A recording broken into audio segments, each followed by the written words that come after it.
Yeah, so let's talk about best bookkeeper marketing. Give me 1 second. Best bookkeeper marketing. Boom, boom, boom, boom. Well, basic. So today we're gonna be talking about is like really how to start your business from scratch and make sure you can grow using like the least amount of force as possible. One thing that a lot of people struggle with is that they think that building a business is all about like doing these like really short sprints of intense energy.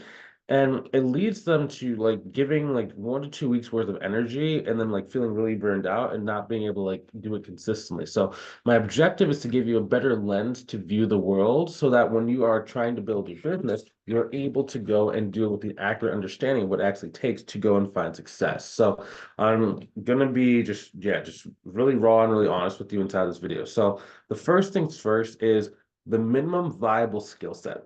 Okay. And this is something I had to learn too, because I used to think that like you had to be an expert with like a million years of experience. And if you didn't have that, then people wouldn't respect your skill set. Now, I also nowadays see that there's a lot of people that, they're entering the market where they're trying to learn accounting, trying to learn bookkeeping, or maybe you've been doing accounting, but you haven't done like maybe doing accounting in corporate America, but you haven't done bookkeeping, especially for like small businesses. I always like to focus on the job learning versus like just in case learning. So just in time learning is better than just in case learning. The reason why is because a lot of scenarios and situations that most people research are never going to happen to them.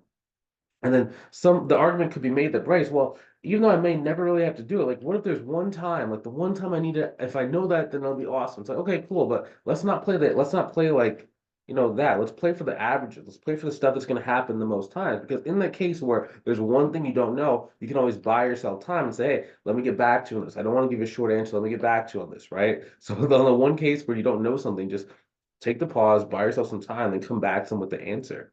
Now, I'm always focused on just what are the most essential bookkeeping skills. And then like there's a lot of different like training courses and like different things. Like we have inside of one of our courses, we teach you how to do accounting, bookkeeping, and QuickBooks from scratch, right? So it's like, but the reason why we do that inside of our program is not to just become like a school, right? Where we're like basically trying to teach you all like the theoretical knowledge. We're only focused on the stuff that clients actually care about so you can go and get to market as quickly as possible. Next thing is going to be like collaboration and partnering, right? So I am always focused on how can I get a partner to send leads to me. Now, in my case, my partners are platforms like Instagram, LinkedIn, Facebook. I also have partners that are people, right? So that's going to be other different businesses, different entities, different professional services. Now, for me, since I have money, I can spend money on advertising. If you are just getting started and you don't have, at least $4,000 that you can spend in a month and not care about whether it like goes up in flames or not, I would recommend partnering with people. Okay. Now, again, like that might sound like, well, Bryce, I have money. It's not, I'm not saying you don't have money. I'm just saying like when it comes to ads, when you're first learning your ads, like you have to be prepared to let $4,000 just go up in flames, like minimum, right? If you're not and you don't understand how to like really handle that, then like don't do advertising. Just either learn how to use the platforms organically. That means like free or low cost methods, or learn how to get partnerships. I encourage you to do both. Now, boom, boom, boom, boom, boom. Let's say that you are learning how to do the bookkeeping and you get a client. You don't really understand how to handle the client. What I recommend is subcontracting out to someone who's a slightly more established or more skillful professional. So oftentimes in our program, like I know we just talked about, like we teach you accounting and bookkeeping, but one thing we can do to help you speed the time frame from when you can get a client to when you can actually fulfill the client is by helping you partner with another student that is more successful and can do the work from day number one that we can actually have on the job training because they're doing the work and you can actually watch what they're doing and follow their keystrokes. A good example is actually one of our students named Rebecca. So when she first got started, like she was a stay-at-home mom and she was trying to figure out this game. Right. And for her, people really liked her and she was really good at sales. So she got to like 4 grand a month, like in 30 days, like very, very quickly. But it kind of led to her feeling a little bit overwhelmed. So the first thing we did was, hey, this progress is going really, really fast. Let's have you partner with another student, right? And then they'll do all the work for you. You can just continue to go and get good at sales and do that. So it worked very, very well. She was able to manage the 5 grand a month for a pretty good amount of time. Now, why'd she not go to 10 grand a month? A couple different reasons. Number one, she didn't really need to. It was 5 grand a month. I think she was paying her contractor about 1,000 a month. So she's making 4 grand a month pure profit doing no work. right? So it was passive income for her. So it was really, really kind of cool to be able to see that and really great because I know when she first got started, she was feeling very, very nervous about like whether or not it would actually work for her because she was so new to the industry. But it's one of those things. If there's a will, there's a way. You can do it. You can do whatever you set your mind to if you go about it like as smartly as possible, right? So there's always a way you can do stuff. Next thing, talking about money. So one challenge people have is talking about money. And like unfortunately for me, I never really had this fear because when I was coming up, we always talked about money. I was in a lot of like business classes in school. I went to a business college. I was in like entrepreneurship kind of things. I did a lot of entrepreneurship classes, networking events. So we've always talked about revenue and we talked about money. We didn't necessarily talk about like personal finances. We always talked about money. Now, why is that important? Because when you're trying to do your consultation calls, a lot of the stuff in this business of accounting and bookkeeping is going to be based on like what prices can you charge, or what prices will you be able to actually like negotiate and talk to. So if you're nervous about negotiating and talking about pricing, it's gonna make it very hard for you to stand up for your price and be able to kind of like say your price with confidence. If you don't have confidence when you're talking about your pricing, a lot of the business owners will try and like talk down the pricing in a lot of different ways. So it just really depends on kind of you, right? So whenever I talk about pricing, um, I'm always trying to get an understanding of if someone says that my price is too high, I'm trying to get an understanding of does that mean that they cannot afford it? Meaning like maybe cash flow wise, they just don't have the cash flow to support it, or are they saying more that they just don't value the service enough to pay me, the amount of money I'm asking for? Right? But you have to get really comfortable when it talks about money in order to even have that conversation. Because if you're nervous and you don't really believe that your price is worth it, and you like have like, money is really hard to get, as soon as they say that your price is too high, you will back down your pricing and it makes us really hard, right?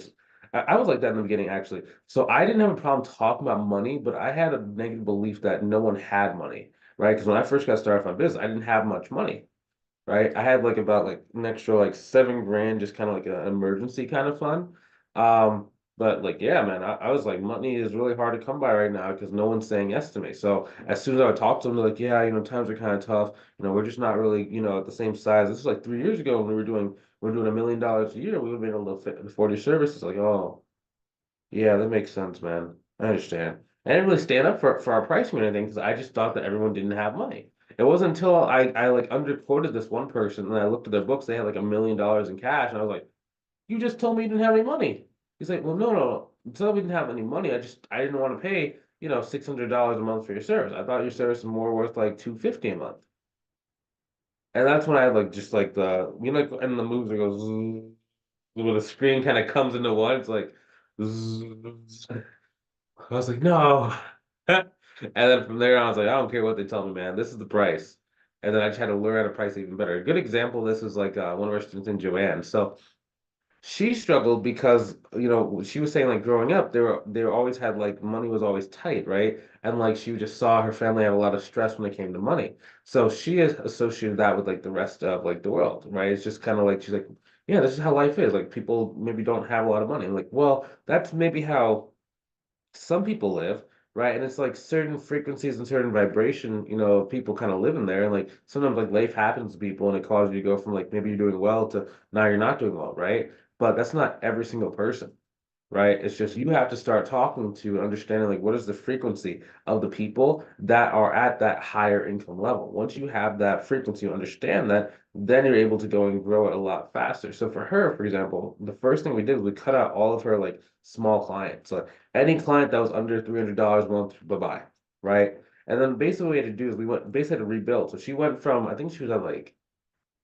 I think she was at like I don't know exactly where she was at before we cut, but like she cut down to about like $830 a month worth of clients.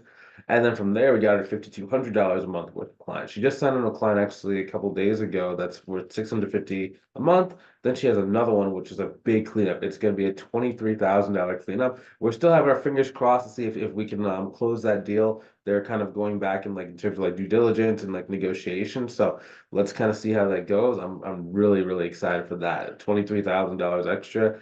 Like that's been the cool thing this year. Like we've had a lot of students get like really, really big things, like at 40,000, 25, 28, 23.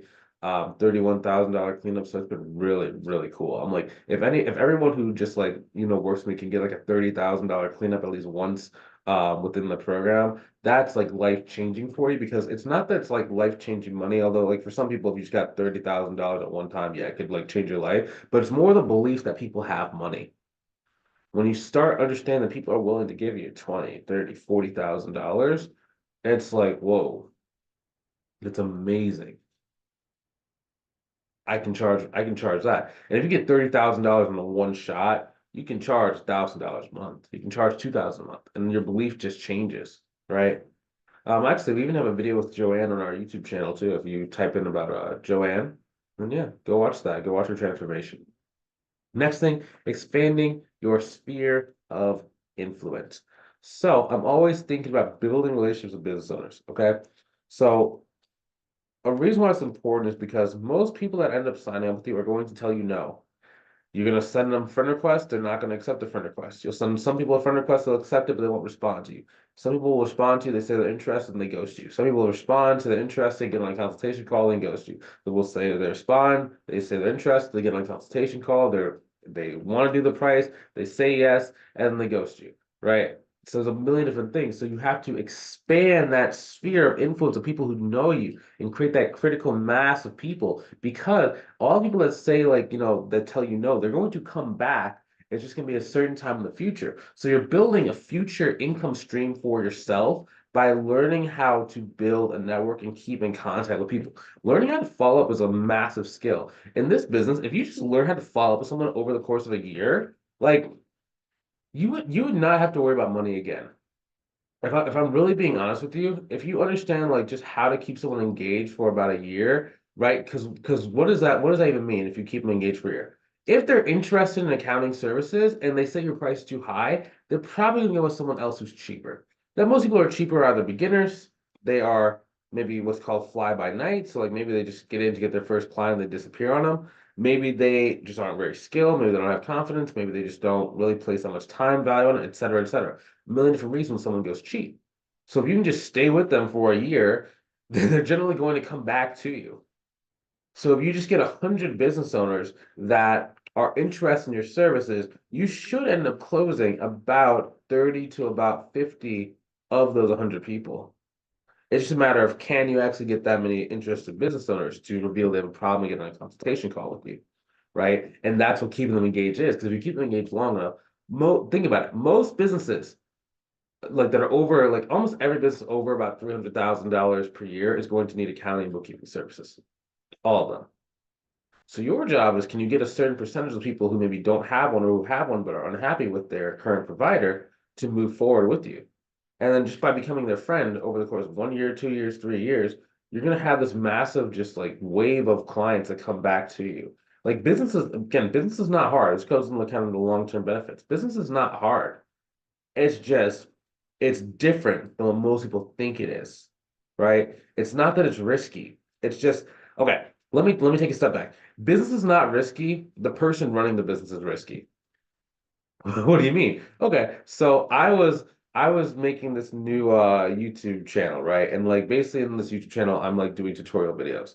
And like for the first like 2 weeks, I was going ham. I put out like 50 videos in about like 3 weeks or so. And then on the third week, I'm like, oh, this is not going anywhere. I hate this. This is stupid. Why am I doing all this work? And I almost quit on the channel. And this is from someone who already has a successful YouTube channel. Like it's hundreds of thousands of views per year. Actually, no, I get 69,000 impressions per month, and I get about 100,000 video views per year, right? So this is not like I know what to expect on YouTube, but I still almost quit. I know that YouTube works. It's just I was about to stop working it. I was the one who was going to stop the ability to actually go and make it work. You see what I'm saying? So YouTube business, this stuff is not risky. It's just we're risky. And as much as you can like de-risk yourself and balance your life and add in consistency, you're going to be able to grow your business. it's a very, very simple thing, right? Because like we remember we talked about learning how to talk about money. That's a mental thing. That's not that talking about money is hard. It's not, you see what I'm saying? The other people might not think that talking about money is hard. Just if I think that it's hard and I don't say what I need to say, I'm not going to get the outcomes that I need to get in order to be successful in business. So is that the business's fault or is that my fault? It's my fault. Or maybe it's not your fault. Maybe you went bankrupt at one point, right? Or maybe you lost a bunch of money, right? I had to where when I was younger, I saw my parents basically like get down to like maybe like 5 grand in the bank. They had like over $100,000. Parent lost their jobs, and then pretty soon they were down to like 5 grand in the bank before they could get another job. That's very scary, right? But I mean, I had to overcome that. And, like I still deal with that to a certain degree, right? Which is why I have two six-figure businesses. But it's just one of those things. You overcome it and you kind of do some stuff. Like maybe you go do some therapy or like some life coaching. I don't know you. I'm not a therapist. I don't know. But a lot of different ways you can kind of overcome that. Because it's like, just because we have these things, it's tough, but we have to learn, or well, you don't really have to. I mean, you could just stay exactly, where you are. For me, I wanted to be able to kind of move and I wanted to be able to have success in life, even if like there's a lot of shortcomings that I have, different insecurities that I have, et cetera, right? So I do what it takes, right? Even if it's hard.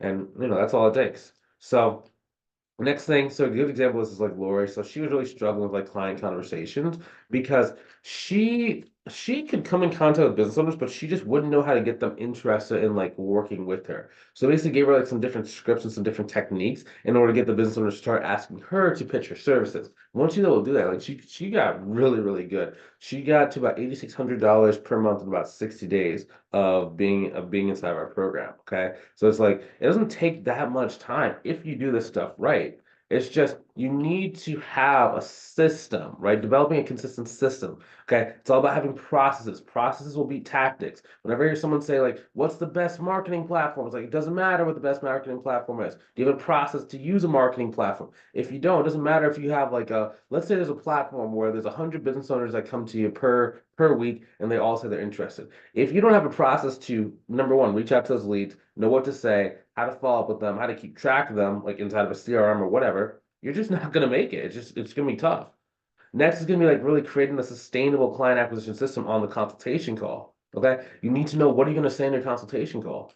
Next thing is like, just really like taking action, taking support. Like we have a mentorship program where we basically walk you through what to do step by step and all these different things we talked about. So how to follow up with leads, what to say, where to go, how to do the consultation call, how to overcome some of your like mindset beliefs when it comes to, growing your business, how to ask for more money, how to increase your price. Maybe you're trapped at $450 a month as your average price, right? Maybe you're at $200 a month for your average price per client.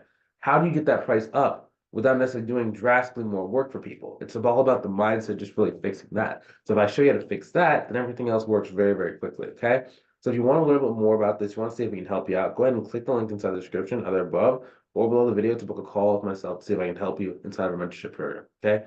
I will talk to you soon. Hopefully have a good rest of your day. Take it easy.